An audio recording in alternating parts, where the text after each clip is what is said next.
Hey everybody, Derek here, and I'm here to bring you another video for our Sons of Anarchy final season countdown.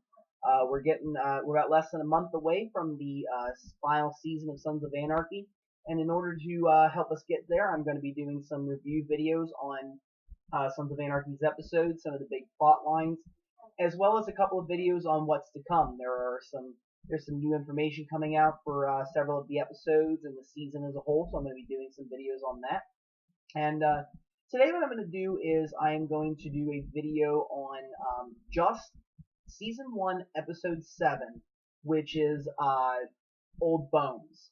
And this was a very, very crucial episode in the series. You know, in this episode, you don't actually realize all of the ramifications that happen later on in the series because of this episode, because of information that we get. So I think it's a very important episode. I wanted to talk about it by itself because I feel like it deserves that distinction. So again, if for some reason you are just now getting into Sons of Anarchy and you're not caught up, please do not watch this video as it may contain spoilers. Okay, so as I said, this episode, season 1, episode 7, was called Old Bones, and just a lot of stuff happens in it. Basically the reason why it's called that is because along the side of the road, construction crew digs up some old bones, which we later find out were club murders. Basically, Clay and Tig back in 1992 during, I guess there was a war between the Mayans and the Sons of Anarchy at this time that got really heated up and many people got killed. And Clay and Tig basically state that they committed these murders. And basically they want to get the bodies out of there before they're identified because they don't want the ATF or the charming police or anybody to link them to them. Because they said, like, oh, back then, DNA was not a thing that they thought about. We didn't start really using DNA until, like, the later 1990s till the 2000s. That's when we really started to hit on this DNA thing. And, Clay and Tig are concerned about, them being arrested for it. So they basically, the ATF does look into the case because they think that it's very big, that it may be something they can link to the Suns, which they are looking to use RICO against them, which is a federal, it's basically like a federal crime that you can basically charge a gang under RICO for past and present crimes over the next 10 year, over like a 10-year period that can basically put people away for longer terms in prison.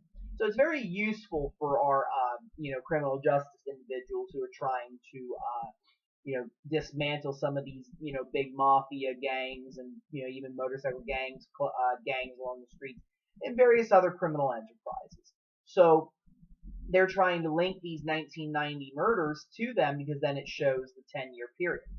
Well, before they're able to basically get the bodies unidentified, it turns out they are identified, and 2 of them are identified as Mayan bikers, but the third one is a man named Lowell Harland Sr., who Lowell actually was a mechanic at Teller Morrow at the time. And basically at this point, Lowell's son, Lowell Harland Jr., is a mechanic that Clay watches over. Lowell has an addiction problem. I think he's addicted to heroin, I believe.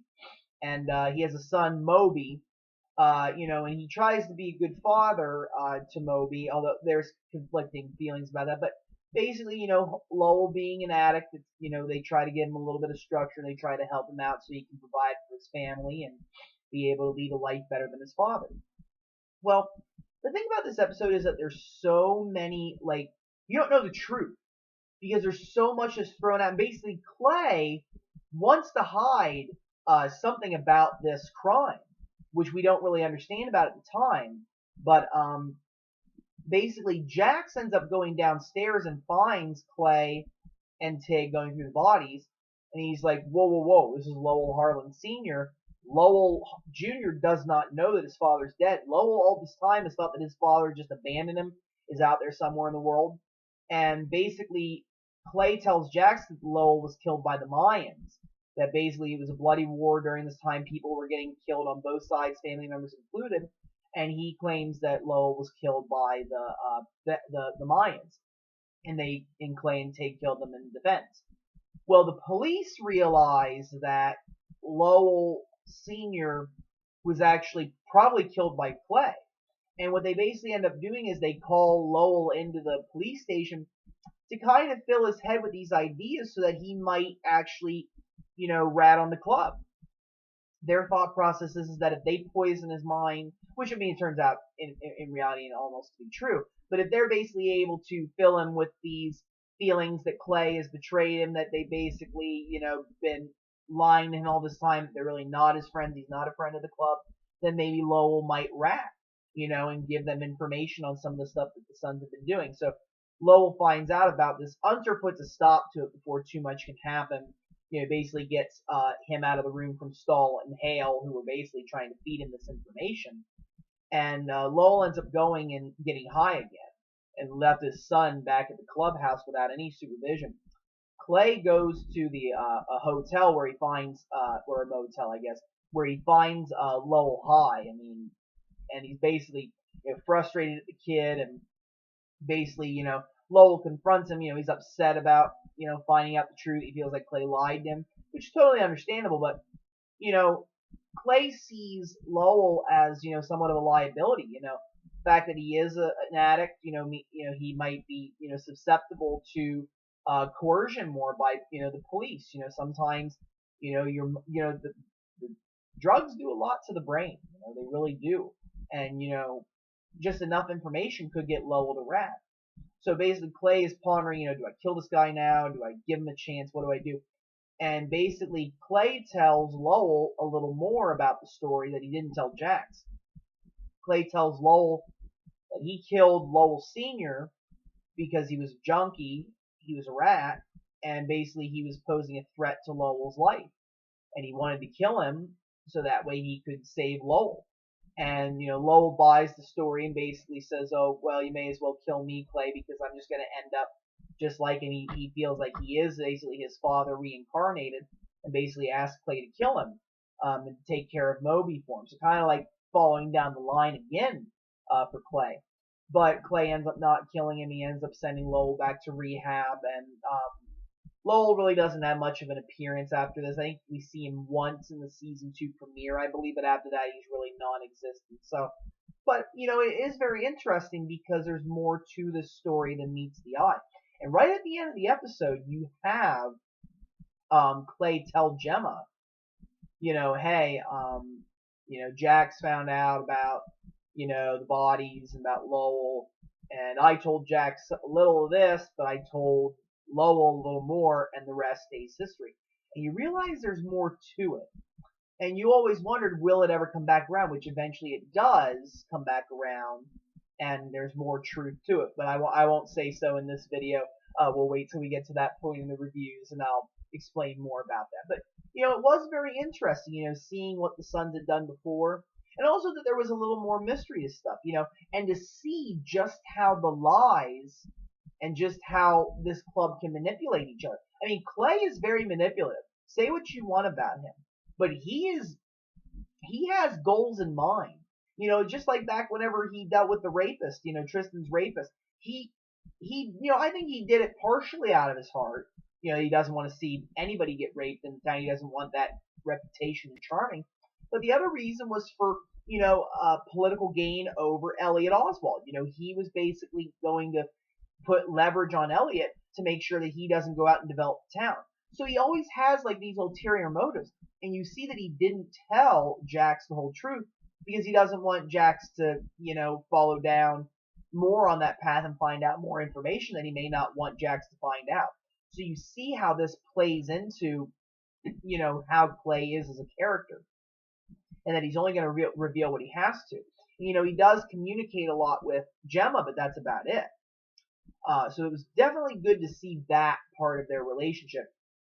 And then one of the smaller storylines is that in order to get the money for the Irish half-sack boxes, and they basically put Cherry up to the test. Bobby basically tries to hit on Cherry to see if she really is there for half-sack or if she's there to, be a sweet butt, as they call her. But Cherry ends up, proving that she is there for half-sack. She fends off Bobby's advances. Bobby, feels she passes the test, and Hassack does a good job at the boxing, but he ends up the club asks him to take a fall, and he decides not to. Once he sees Cherry having her arms around Clay and kissing him on the cheek, but only because Clay told her that she could stay. And Halfsack goes crazy, beats the guy, and the club ends up losing almost all the money that they earned. And basically, he's told that he owes the club $35K. So that's definitely something that also kind of carries on into the next episode. But it's a nice little storyline. It basically showed more of the club's dealings, and also gives a story for Halfsack because him being a prospect, he's still trying to prove himself. He's trying to prove to these guys that he is Sons of Anarchy material.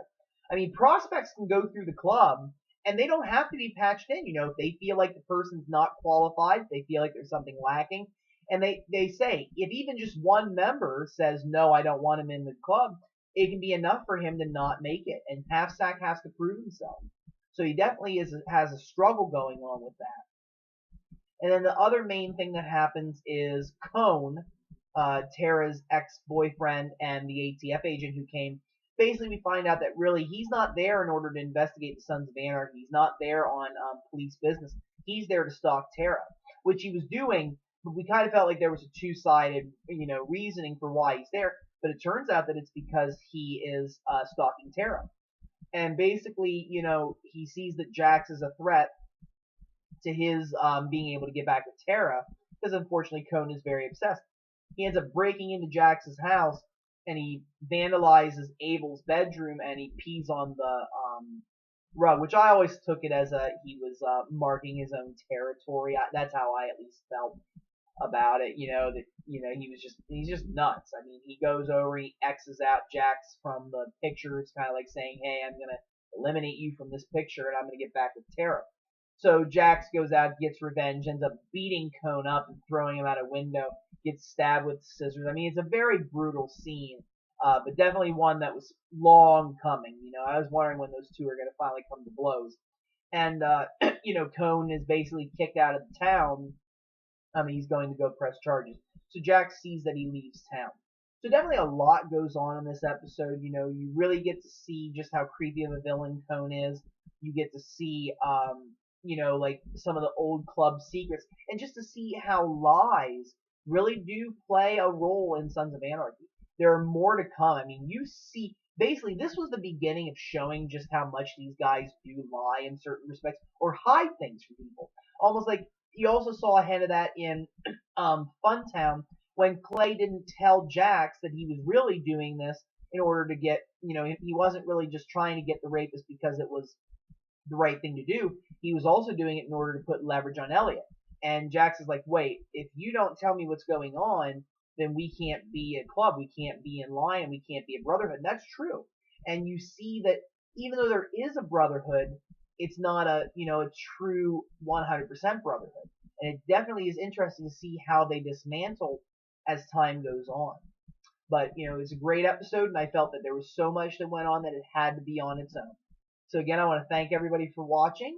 If you have any questions or comments, feel free to leave them. Feel free to subscribe for more. I have a lot more ideas, a lot more videos I like to do for Sons of Anarchy and for Walking Dead as well. So anybody who's a fan of that can also subscribe and continue to watch the videos. I have a lot of ideas. And if you have an idea, feel free to leave it. I will give you credit for anything that you leave, any ideas you come up with. I'm always looking for great ideas. So thank you, everybody, and I hope you have a wonderful evening. Thank you.